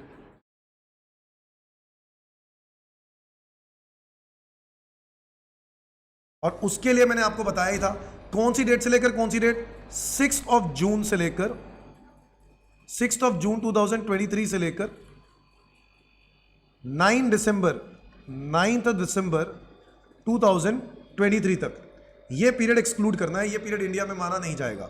सो करना क्या है, हमें करना ये है कि जून में कितना जून का कितना पीरियड एक्सक्लूड हुआ पहले तो वो देखना पड़ेगा। तो मैं कैलकुलेटर पे निकाल लेता हूं, जून में बनेंगे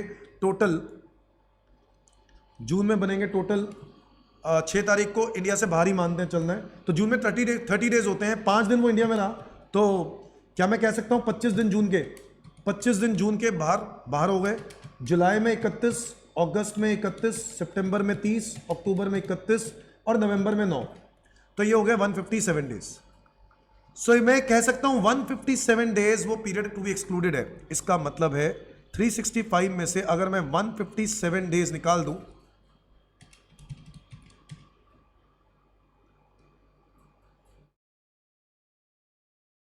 और भी है क्या कुछ, 6 जून 23 से लेकर अगर मैं 9 दिसंबर 2023 देख रहा हूं, तो वो पीरियड तो एक्सक्लूड करना है।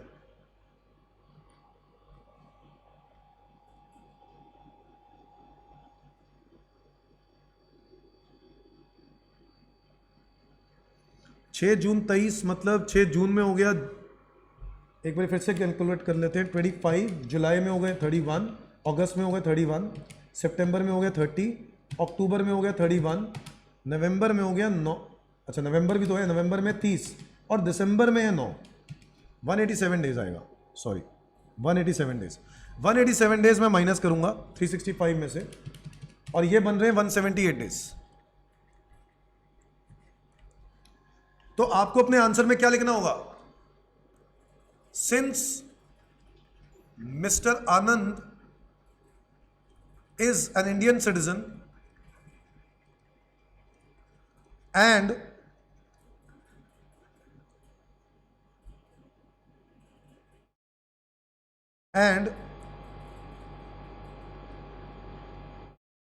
he is crew member of Indian ship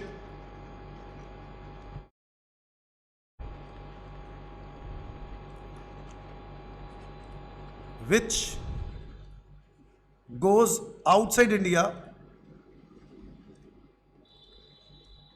during the previous year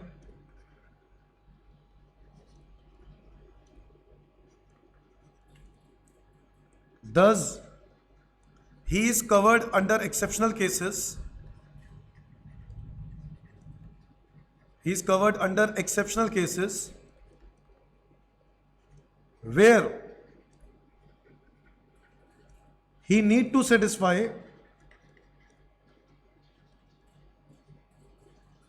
only one basic condition, only one basic condition,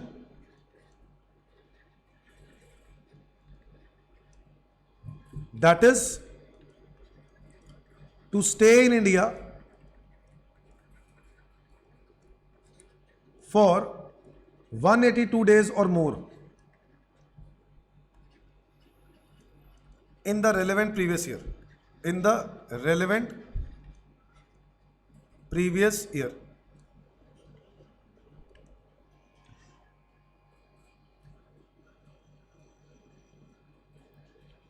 Mr. Anand has stayed in India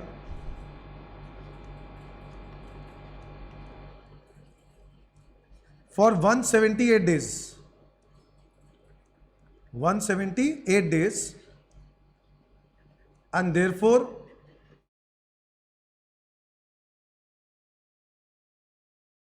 he is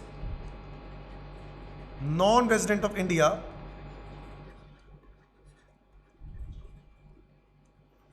during the relevant previous year.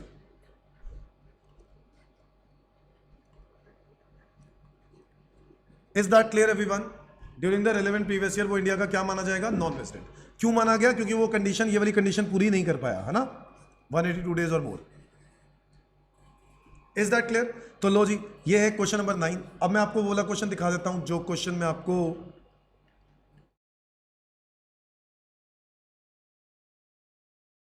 तो 15 लाख से ज्यादा वाला case मैं आपको दिखाना चाहता हूं. But एक बात और है. अच्छा, एक मिनट और आपको वो बात बतानी पड़ेगी कि इंडिया में एक्रूराइज क्या होता है. ये देखो, आपने ये देखा 15 लाख रुपए से ज्यादा वाली बात पे एक बात लिखी हुई है क्या? However such person having total income other than income from foreign sources, that is income which accrues outside India. मतलब जो बाहर से कमाया गया हो वो फॉरेन सोर्सेज होते हैं. Except income from business controlled और प्रोफेशन सेटअप इन इंडिया. मतलब कोई ऐसा बिजनेस जो आपने सेटअप इंडिया में किया है. सेटअप अगर इंडिया में है ना, हो सकता है जैसे टाटा है, टाटा का सेटअप कहां पे है? इंडिया में. बट कमा तो वो बाहर से भी रहा है. सो आप ये कह सकते हो कि टाटा की अर्निंग्स एक्रूराइज बाहर से हो रही है, बट उसका सेटअप इंडिया में है. क्या मेरी बात समझे? सिमिलरली कोई भी कंपनी आपकी है जो कि कमा तो बाहर से रहा है, बट उसका सेटअप इंडिया में है, एक्रूराइज इंडिया में है. क्या मेरी बात समझ में आती है? सर, अगर एक्रूराइज बाहर है, सेटअप इंडिया में है, तो वो गवर्नमेंट कहती है कि वो एक्रूराइज इंडिया माना जाएगा, बाहर नहीं माना जाएगा. देखो लिखा है except income from business controlled और प्रोफेशन सेटअप इन इंडिया. मतलब ये फॉरेन सोर्सेज नहीं है, ये इंडियन सोर्सेज माने जाते हैं. क्या इंडियन सोर्सेज माने जाते हैं? Other than income from foreign sources. पहले तो कह दिया कि फॉरेन सोर्सेज को छोड़ के, फिर उसमें लिख दिया कि ऐसी इनकम जो आपने बाहर से कमाई हो, वो इनकम को छोड़ के जिसका सेटअप आपने इंडिया में किया हो. सो फिर से सोचो, मैंने बोला ऐसी इनकम जो आपने बाहर से कमाई गई हो वो फॉरेन सोर्सेज इनकम हो गई. सर, वो फॉरेन सोर्सेज हो गई. अब उसके अंदर गवर्नमेंट ने बोला except those income which has been controlled और प्रोफेशन सेटअप कहां पे किया गया? इंडिया में. मतलब कमाया बाहर से है, बट उसका सेटअप इंडिया में है. तो ऐसे केस में उस इनकम को इंडिया में काउंट करेंगे, बाहर नहीं काउंट करेंगे. 15 लाख रुपए की काउंटिंग के लिए. किसकी काउंटिंग के लिए? 15 लाख रुपए की काउंटिंग के लिए. कि 15 लाख को क्लैरिटी देने के लिए ये बात बोल रहा हूं मैं, और कुछ नहीं. बस 15 लाख की बात को समझो. Is that clear? आओ जरा समझते हैं. आओ एक क्वेश्चन देखते हैं, उससे थोड़ा सा और क्लैरिटी मिल जाएगी. ये अभी लेटेस्ट एग्जाम में आया है, बट उसके लिए आपको कुछ और बातें भी नहीं, ये वाला क्वेश्चन कर सकते हैं. सीएमए के एग्जाम में आया हुआ है और मेरे हिसाब से ये सारी चीजें कवर कर देगा. ठीक है, दिमाग लगाते हैं. With reasons determine the residential status in the following cases. Ram एक इंडियन सिटीजन है, employed in the foreign country, came to India on 1st November 22. and remained in India up to 5th March 2023. His total income is 27 lakh for the previous year ended 31st March 2023, which included income in India for 15 lakh 20,000. He visits India every year for the stay of 125 days. हर साल वो India में रहता है कितने दिनों के लिए? 125 दिनों के लिए. He paid income in respect of foreign sources, foreign income in the said country. मतलब he paid income, he paid tax होगा बेटा, सॉरी, he paid tax होगा, इसको ठीक कर लेना. He paid tax in respect of his foreign income in the said country. मतलब बाहर ही अपना टैक्स देता है उस फॉरेन इनकम पे, इंडिया की इनकम पे नहीं. His total income is 27 lakh for the previous year ended 31st March 23, which includes income in India for 15 lakh 20,000. 15 lakh 20 हजार उसने इंडिया में कमाए और वो इंडिया में विजिट करता है हर साल कितने दिनों के लिए? 125 दिनों के लिए. अब एक मिनट, कंडीशंस पे दिमाग लगाते हैं कि आपने स्टे इंडिया में किया होगा 125 डेज. इसका मतलब है 1 नवंबर से 5 मार्च 125 डेज ही बनने चाहिए. आओ जरा देख लेते हैं. नवंबर में 30, दिसंबर में 31, जनवरी में 31, फेब में 28 और मार्च में 5. हाँ, 125 डेज ही बनते हैं. तो 125 डेज वो इंडिया में आया, बिल्कुल ठीक है. अब इंडिया में 125 डेज आया, इंडिया में वो आ रहा है ऑन अ विजिट. 2 हो गए. तीसरी कंडीशन क्या थी? कि वो इंडियन सिटीजन होना चाहिए, है. चौथा क्या था? कि उसकी इनकम इंडिया से 15 लाख रुपए से ज्यादा होनी चाहिए. है या नहीं है? बताओ, है या नहीं है? ये देखो 27 लाख है, जिसमें से 15-20 इंडिया में. तो क्या मेरे को ये देखने की जरूरत है उसके बाहर से टैक्स दिया नहीं दिया? वो अलग कंडीशन थी, वो वाला अलग था. वो 4 हमें 4 देखने हैं. वो डीम्ड रेजिडेंट आ गया. ये कौन सा आ गया? आंसर होगा डीम्ड रेजिडेंट, RNOR. आंसर क्या आ गया? RNOR. क्या मेरी बात समझ में आई एवरीवन? अगला देखते हैं. लक्ष्मण एक फॉरेन सिटीजन है, इंडिया का ओरिजिन, इंडियन ओरिजिन पर्सन नहीं है. Came to India for the first time, पहली बार इंडिया में आ रहा है. And remained in India up to 31st March 23. His total income is 26 lakh for previous year 31st March 23, which includes income in India for 1450. अब भावनाओं में मत बहो. पहली बात तो यही क्लियर कर दी गई है कि ये फॉरेन सिटीजन है, और अगर वो फॉरेन सिटीजन है तो ये इसके ऊपर तो ये लागू ही नहीं होता केस. फॉरेन सिटीजन है और वो इंडियन ओरिजिन पर्सन भी नहीं है, तो ये बात तो लागू ही नहीं होती. वो जो हम लोग केसेस पढ़ रहे थे RNOR वाले, दोनों ही RNOR वाले केस अप्लाई नहीं होते. तो इसको सिंपल लगाओ, वही है रेजिडेंट वाला. अच्छा ठीक है सर, तो इसका मतलब है 20 नवंबर से वो इंडिया में आया, तो 20 नवंबर में हो गए 20 दिन. 20 नवंबर में होते 30 दिन. 20 तारीख को इंडिया में काउंट करना है, तो 30 माइनस, क्या मैं 30 माइनस 19 कर दूं? बाहर कितने दिन रहा? 19 ना, तो 19 मैंने बाहर कर दिया, 20 बाकी 11 दिन इधर हो गया. दिसंबर की बात करें 31, जनवरी की बात करें 31, फेब की बात करें 28, मार्च की बात करें 31. 132 डेज का स्टे है. अब देखो 60 डेज और मोर वाली कंडीशन पूरी हो सकती है क्या? नहीं हो सकती. क्यों नहीं हो सकती? सर 60 डेज और मोर वाली कंडीशन तब पूरी होगी जब उसके पिछले साल कभी आया हो. वो पहली बार आ रहा है. क्या बनेगा आंसर? क्या बनेगा? Non resident. क्या बनेगा? Non resident. अब तुम कहोगे सर टैक्स देना है नहीं देना, वो सब बातें हम लोग बाद में पढ़ेंगे, अभी तो हम लोग पर्पस है रेजिडेंशियल स्टेटस समझना. क्या मेरी बात समझे? आगे आ जाओ. Doctor Bharat, an Indian citizen living outside India, came to India on 5th of April 22 and remained in India up to 10th of August 22. Indian citizen है. लो जी, मैं मार्क कर देता हूं. इंडिया में आ रहा है 5th अप्रैल को and remained in India for 10 अगस्त तक. During his stay in India he has earn income of this 1650. His stay in India was 60 days in each in earlier financial year. इससे पहले वो हर साल 60 दिन के लिए आ रहा है. There is no income tax in the country in which is a resident. ठीक है, समझ गए भाई, ये कहानी समझ में आई. इंडियन सिटीजन है, वो इंडिया में आ रहा है 5 अप्रैल को. पहले तो देखो वो इंडिया में आ रहा है ऑन अ विजिट, तो 5 अप्रैल से लेकर 10 अगस्त बनते कितने हैं? सो अप्रैल में 4 दिन बाहर ले लो, 30 में से 4 दिन हटा दो तो 26 बने. 26 अप्रैल के हो गए, मई के 31, जून के 30, जुलाई के 31 और अगस्त में 10, तो बने 128 डेज. तो ये तो मेरी कंडीशन पूरी होती है कि 120 डेज से ज्यादा होना चाहिए, हाँ या ना? ठीक है, during the previous year. But उसके साथ ही अटैच कंडीशन थी कि पिछले 4 सालों में 365 होनी चाहिए. अब पिछले 4 सालों में 365 बन ही नहीं पाएगी. 60 into 4 अगर मैं देखूं तो 60 into 4 बन गया 240, तो 240 दिन बना, जो कि मतलब किसी भी हाल में 365 डेज नहीं बन सकता. सो ऐसे केस में ये फिर से क्या बनेगा? इंडिया का नॉन रेजिडेंट. जी हाँ, नॉन रेजिडेंट बनेगा. क्यों? क्योंकि अगर मैं 60 डेज वाली कंडीशन भी देखूंगा, अब ये DRNOR वाली कंडीशन तो नहीं लग रही, ये बात तो क्लियर हो गई।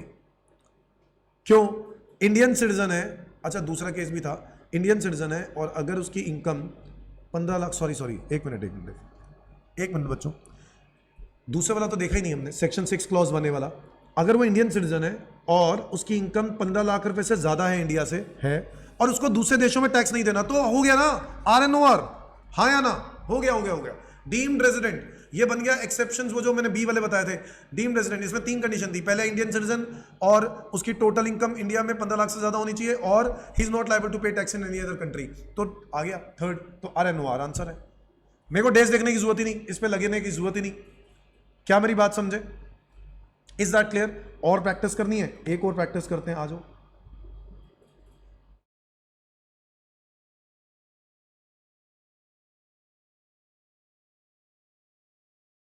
ये देखो, मिस्टर जयचंद है, जो कि आपको इसमें रेजिडेंशियल स्टेटस निकालना है ना। हाँ, मिस्टर जयचंद है, जिसकी वो जो इंडियन सिटीजन है, ये बात तो क्लियर कर दी है, इंडिया से बाहर जा रहा है एम्प्लॉयमेंट पर्पस के लिए, ठीक है, इन country x. On 5th of June 2015 गया है वो। ही रेगुलरली विजिटेड इंडिया, हर साल वो इंडिया में विजिट करता है और state for 60 days in the every previous year, her previous year में 60 दिन वो रहा है। हाउएवर इन फाइनेंशियल ईयर 23-24 वो आया ही नहीं इंडिया में, ठीक है, कोई दिक्कत नहीं है। He owns a commercial building in Delhi. तो चलो ये बात तो क्लैरिफाई हो गई कि इसके ऊपर वो वाली कंडीशन तो नहीं लगेगी। कौन सी वाली? 120 डेज वाली। क्यों नहीं लगेगी? क्योंकि 120 डेज वाला डीम्ड रेजिडेंट नहीं लगेगा, 120 डेज वाला दूसरे वाला लग सकता है। इंडियन सिटीजन है, टोटल इनकम 15 लाख से ज्यादा होनी चाहिए, और तीसरा, he is not liable to pay tax in any other country. आओ चेक करें क्या लिखा है, कुछ ऐसा। He owns commercial building in Delhi which is let out. He also set up a retail store in India which is controlled from brother from India. He provide the following information. Income from commercial building 12 lakh रुपए India से कमा रहा है, taxable होगा, और retail store 4.5 lakh रुपए India. तो ये दोनों के दोनों 16.5 लाख रुपए इनकम इंडिया में हो गई। तो भैया इनकम वाला काम तो कंप्लीट हो गया। अब आगे लिख रहे हैं, country X does not tax any individual on their income. लो जी, हमारा काम हो गया। क्या बन गया? RNOR। हाँ या नहीं? यस और नो एवरीवन? तो आपको क्या करना होगा, अपने आंसर में प्रेजेंटेशन कैसे देनी होगी? आपको सिंपली लिखना है कि सिंस मिस्टर, क्या नाम है, Mister Jaichand is able to fulfil the 3 conditions of deemed resident, ठीक है, एंड देयरफॉर, वो 3 कंडीशंस लिखनी पड़ेंगी। फिर लास्ट में आप क्या लिखोगे? देयरफॉर, और आपको इनकम भी कैलकुलेट करके दिखानी होगी, ठीक है। मैं आपको करके दिखाई देता हूं, एक क्वेश्चन, क्लैरिटी मिल जाएगी। क्वेश्चन नंबर है 12। अब देखो ना, इस क्वेश्चन में वो डीम्ड रेजिडेंट बन तो रहा है, सो आपको पहले तो लिखना है हेडिंग में रेजिडेंशियल स्टेटस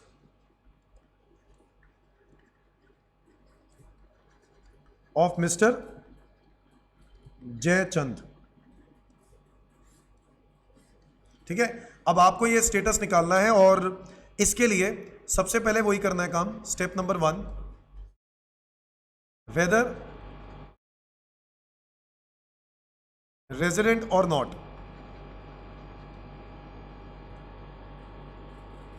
अब देखो, हम ये चेक करेंगे वेदर रेजिडेंट और नॉट, और मुझे पता है कि ये डीम्ड रेजिडेंट है, तो मैंने तो अपना आंसर निकाल ही लिया। तो एक काम करते हैं, इसको लिखते ऐसे हैं, वेदर रेजिडेंट, डीम्ड रेजिडेंट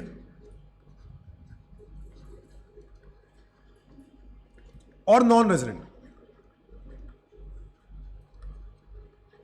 अब मैं क्या करूंगा, मैं चेक करूंगा कि इसकी कौन सी कंडीशन सेटिस्फाई हो रही है, और मेरे को पता था कि इसकी कंडीशन सेटिस्फाई हो रही है as per section 6 clause 1A। Mister Jaichand is an Indian citizen,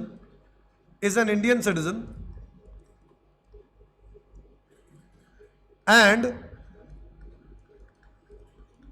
his total income from India is in excess of rupees 15 lakh during the previous year, and he is not liable to pay tax in country X, ठीक है। Therefore, as per section 6 clause 1A, section 6 clause 1A, he is considered as deemed resident but not ordinarily resident.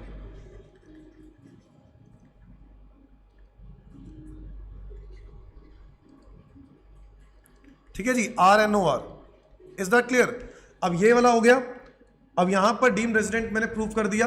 अब यहां पर आपको एक बार वो working भी कर देनी चाहिए, उसकी इनकम इंडिया में कितनी है, इनकम फ्रॉम इंडिया, बस मतलब वही टोटल करके दिखा देना है बस, और क्या है। इनकम फ्रॉम इंडिया तो बहुत ही आसान थी उसकी। Commercial building, income from commercial building,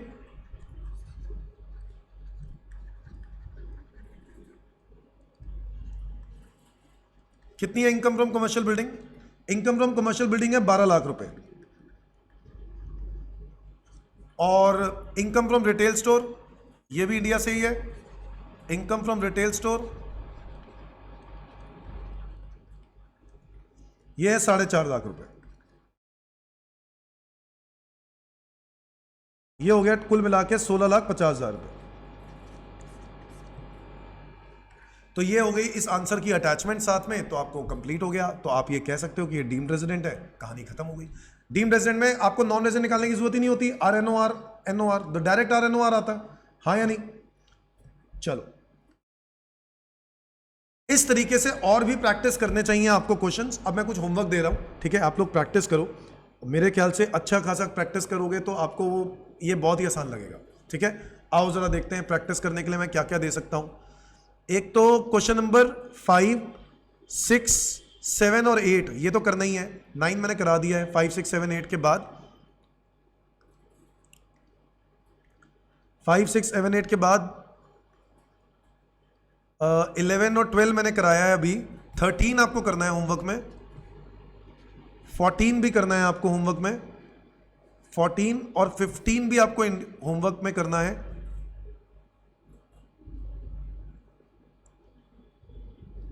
ठीक है, 15 भी करना है।